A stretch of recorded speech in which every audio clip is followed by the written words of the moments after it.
Praise the lord. ఈరోజు దేవుని వాగ్దానము, ప్రఖ్యాతి నొందిన విలుకాండ్రు ఓడిపోవుదురు, తొట్టిల్లిన వారు బలము ధరించుదురు. సమూయేలు రాసిన మొదటి గ్రంథము 2వ అధ్యాయము 4వ వచనము. సహోదరి సహోదరులారా, ఈ మాట హన్నా ప్రార్థనలో భాగం. హన్నా చాలా సంవత్సరాలు సంతానం లేక బాధపడింది. ఇతరులు ఆమెను అవమానించారు, తక్కువ చేసి చూశారు. చివరికి దేవుడు ఆమెకు సమూయేలు అనే శిశువును ప్రసాదించాడు. ఆ ఆనందంలో హన్నా ఈ ప్రార్థన చేసింది. ఇందులో ప్రధానమైన భావం, దేవుడు పరిస్థితులను తారుమారు చేస్తాడు. గర్వము గల వారిని కూలద్రోసి బలహీనులను లేపుతాడు. ప్రఖ్యాతి నొందిన విలుకాండ్రు అంటే యుద్ధంలో బలమైన యోధులు అని అర్థం. ప్రఖ్యాతి అంటే అతనికి పేరు, కీర్తి, శక్తిని సూచిస్తుంది. కానీ దేవుడు ఒక క్షణంలోనే వారిని ఓడగొడతాడు. మనం ఎంత శక్తిమంతులమని అనుకున్నా దేవుడు లేకుంటే అది పనికిరాదు. తొట్టిలిన వారు అంటే బలహీనులు, నిస్సహాయులు, వెనుకబడిన వారు అని అర్థం. దేవుడు వారిని బలవంతులుగా చేస్తాడు. దేవుని సహాయం ఉంటే బలహీనులైన వారు కూడా గెలుపు పొందుతారు. ప్రియులారా, విశ్వాసులమైన మనము ఆత్మ సంబంధమైన యుద్ధంలో ఉన్నాము. మనము దేవుని సైనికులము. కాబట్టి ప్రతిరోజు మనము శత్రువులతో పోరాడుతూ ఉండవలసిన వారమై ఉన్నాము. అలా పోరాడుతూ విజయం సాధించడానికి కావలసిన ధైర్యాన్ని, శక్తిని ప్రతిదినం మనం దేవుని దగ్గర నుంచి పొందుకొనవలసిన వారమై ఉన్నాము. భక్తుడు ఈ విధంగా అంటున్నాడు, మీరు ఆపద్దినమందు వారిని ఎదిరించుటకును సమస్తము నెరవేర్చిన వారి నిలవబడుటకును శక్తిమంతులగునట్లు దేవుడిచ్చు సర్వాంగ కవచమును ధరించుకొనుడి. ఎలాగనగా మీ నడుమునకు సత్యమును దట్టి కట్టుకొని నీతి అను మైమరువు తొడుగుకొని పాదములకు సమాధాన సువార్త వలననైన సిద్ధ మనస్సును జోడు తొడుగుకొని నిలవబడుడి.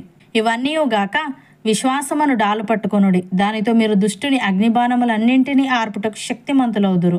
మరియు రక్షణ అను శిరస్త్రాణమును, దేవుని వాక్యమును, ఆత్మఖడ్గమును ధరించుకొనుడి. ఆత్మ వలన ప్రతి సమయమునందును ప్రతి విధమైన ప్రార్థనను, విజ్ఞాపనను చేయుచు ఆ విషయమై సమస్త పరిశుద్ధుల నిమిత్తమును పూర్ణమైన పట్టుదలతో విజ్ఞాపన చేయుచు మెలకువగా ఉండుడి అని.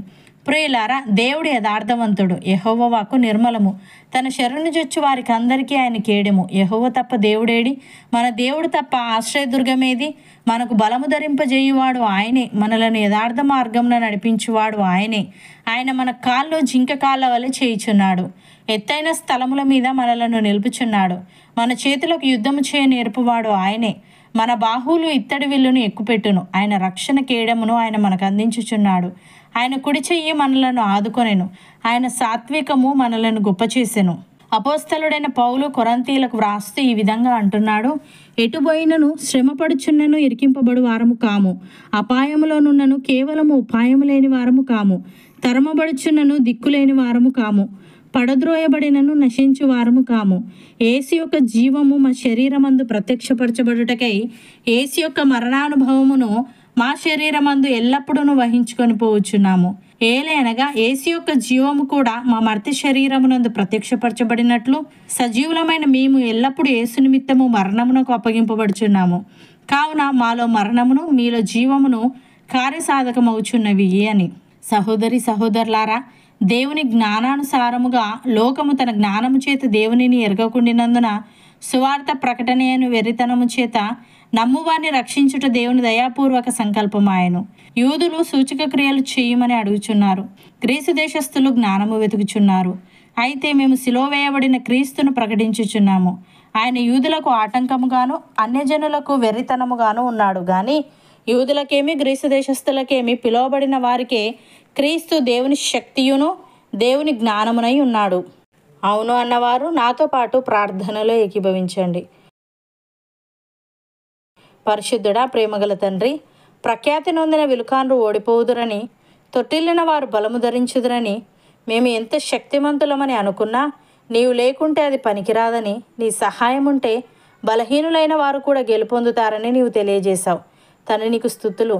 దేవా, విశ్వాసులమైన మేము ఆత్మ సంబంధమైన యుద్ధంలో ఉన్నాము గనుక మేము ప్రతిరోజు శత్రువుతో పోరాడుతూ ఆ పోరాటంలో విజయం సాధించడానికి కావలసిన ధైర్యాన్ని, శక్తిని ప్రతిదినం మేము నీ దగ్గర నుంచి పొందుకునే వారంగా ఉండుటకు సహాయము దయచేయమని, మాకు బలము ధరింపజేయువాడవు, మమ్మలను యథార్థ మార్గమున నడిపించువాడవు నీవే గనుక మా కాళ్ళు జింక కాళ్ళ వలె చేసి ఎత్తైన స్థలముల మీద మమ్మలను నిలిపి నీ రక్షణ కేడమును మాకు అందించమని ఆత్మ వలన ప్రతి సమయమునందును ప్రతి విధమైన ప్రార్థనను, విజ్ఞాపనను చేయుచు ఆ విషయమై సమస్త పరిశుద్ధుల నిమిత్తమును పూర్ణమైన పట్టుదలతో విజ్ఞాపన చేయించు మెలకువగా ఉండే ఆత్మీయత మాలో ప్రతి ఒక్కరికి నీవే అనుగ్రహించమని యేసుక్రీస్తు నామమున ప్రార్థిస్తున్నాము తండ్రి. ఆమెన్.